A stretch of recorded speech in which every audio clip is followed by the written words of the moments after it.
සතර අපායට බය කරනවා කියලා. එහෙම ඉස්සර කියනවා. තාමත් කියනවද කියලා මම දන්නේ නැහැ.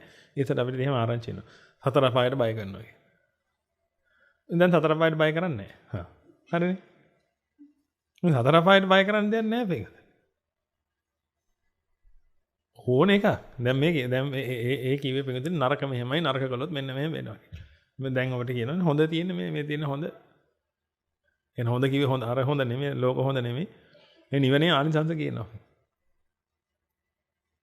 නිවනේ ආනිසංස කියනවා. නිවන් නොදැකීමේ ආදීනවා කියලා. එතකොට නිවනේ ආනිසංස කියනකොට ඔබට දැනෙන්න ඕනේ පිටකතනේ මේ උතුම් නෙක්කම සුවේද එහෙම නැත්නම් අර බලු බලන ජීවිතයද කියලා. ඕකට ඉතින් භාග්‍යවතුන් වහන්සේ දේශනා කළා කාමභෝගී ජීවිතය කියලා. ඉතින් මට වෙන අර්ථකථනයක් එන්නේ ඒකට. ලේසි එකක්. මොකද්ද? බලු බලන ජීවිතය.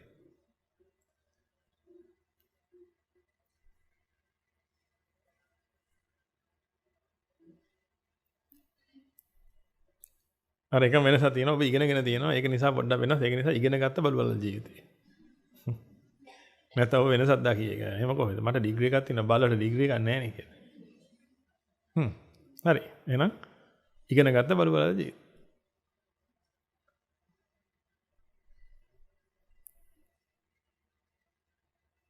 ඒ කියන්නේ කාමභෝගී ජීවිතය. ඒකයි මොකක් හරි එකක් එපා වෙනකද? මේව නැත්තම් ඒවා හරි ඕනේ.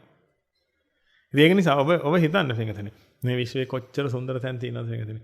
ඇයි අපරාධෙන් එකක් අල්ලගෙන ඉන්නේ? ඔය කාමයට වඩා රූපය අති සුන්දරයි පිටකතනේ. රූපයට වඩා අරූපය අති සුන්දරයි. අරූපයට වඩා නිවන අති සුන්දරයි පිටකතනේ. කොච්චර උඩ නගින්න පුළුවන් එද්දිද? ඔය කාමයේ අල්ලගෙන.